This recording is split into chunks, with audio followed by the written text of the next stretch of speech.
Mortgage loans, business loans సులభంగా government, private banks నుండి ఇప్పించబడును. మాజీ ముఖ్యమంత్రి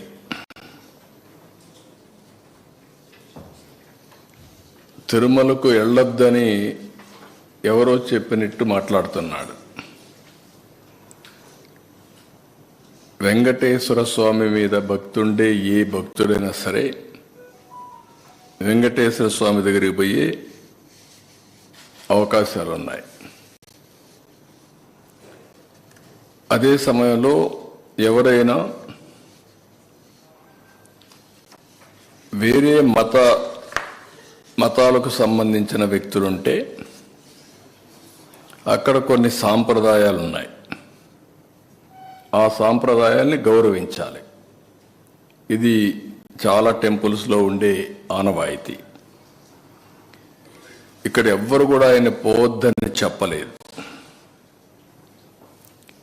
ర్యాలీలు, జన సమీకరణలు చేయొద్దని చెప్పాం. ఇటీవల తిరుమల తిరుపతి దేవస్థానంలో జరిగినటువంటి పరిణామాల వల్ల భక్తుల మనోభావాలు దెబ్బతిన్నాయి. ఎప్పుడైతే భక్తుల మనోభావాలు దెబ్బతిన్నాయో భక్తులందరూ కూడా ఆందోళనలో ఉన్నారు.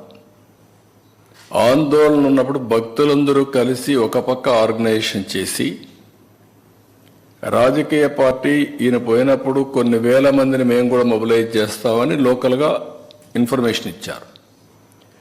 ఆటోమేటిక్గా ఎలాంటి అవాంఛనీయ సంఘటనలు జరగకూడదనే ఉద్దేశంతో అక్కడ యాక్ట్ ఆఫ్ 30 అంటే 10 మంది గుమ్ముకూడకూడదని తీసుకొచ్చారు. అయితే ఇప్పుడు ఆయన మాట్లాడేది చూస్తే ఆయనకి ఏ సాకులు ఉన్నాయో నాకు తెలియదు పోకుండా ఉండడానికి. కానీ ఆయన ఏదో నిలిపేశారు, నోటీసులు ఇచ్చారని మాట్లాడుతున్నారు. కానీ షో ఎనీ నోటీస్? నేను స్ట్రైట్గా అడుగుతాను, నీకు నోటీసులు ఏమైనా ఇచ్చారా? నిన్ను వెళ్ళవద్దని ఎవరన్నా చెప్పారా? ఇస్తే చూపేయండి మీడియాకి. ఎందుకు అబద్ధాలు ప్రచారం చేస్తూ ప్రజల్ని మభ్యపెడుతూ ఇష్టానుసారంగా ప్రవర్తించడం ఇది సబబు కాదని.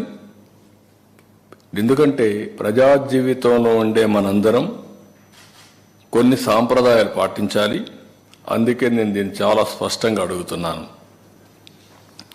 ఇంకొక పక్కన సమాజంలో ఏ మతానికైనా కొన్ని సాంప్రదాయాలు ఉంటాయి, ఆచారాలు ఉంటాయి.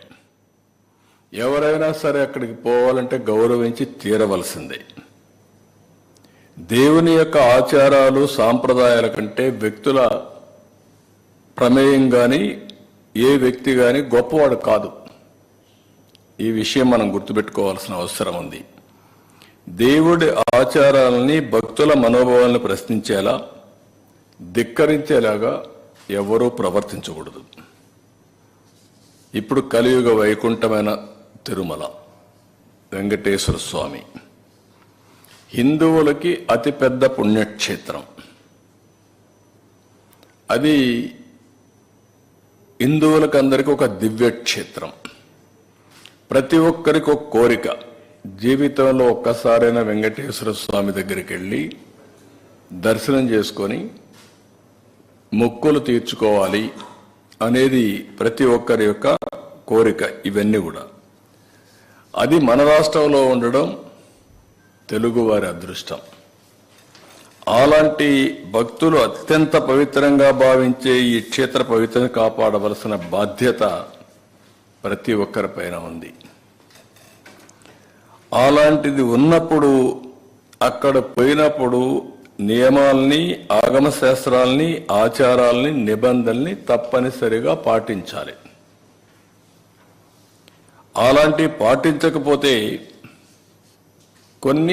కొందరి మనోభావాలు కూడా దెబ్బతినే పరిస్థితి వస్తుంది. అందుకే ఈరోజు అతను మాట్లాడిన మాటలు చూస్తే నేను వెళ్తాను, అవి కరెక్ట్ కాదు. నేను హితో పలుకుతున్నా, అనుభవంతో చెప్తున్నా. మీరు నేను ఇంత మునుగుడు పోయాను, నేను ఎందుకు పోకూడదంటే ఇంత మునుపు మీరు రూల్ వైలేట్ చేస్తే మళ్ళీ చేయాలనా? ఇంత మునుపు చట్టాన్ని ధిక్కరించి మీరు బెదిరించి లోపలికి పోతే శాశ్వతంగా అధికారం అవుతుంది. అది శాసనాల్ని చట్టాలని చేసే శాసనసభ్యులు మనం చేసిన శాసనాల్ని గౌరవించకపోతే ప్రజలు ఎందుకు గౌరవించాలి? అంటే రౌడీజం చేస్తాం, ఏమైనా చేస్తాం అనే విధంగా మాట్లాడడం కరెక్ట్ కాదు. సుమన్ టీవీలో మీ పర్సనల్ అండ్ బిజినెస్ ప్రమోషన్స్ కోసం కింది నెంబర్కి కాంటాక్ట్ చేయండి.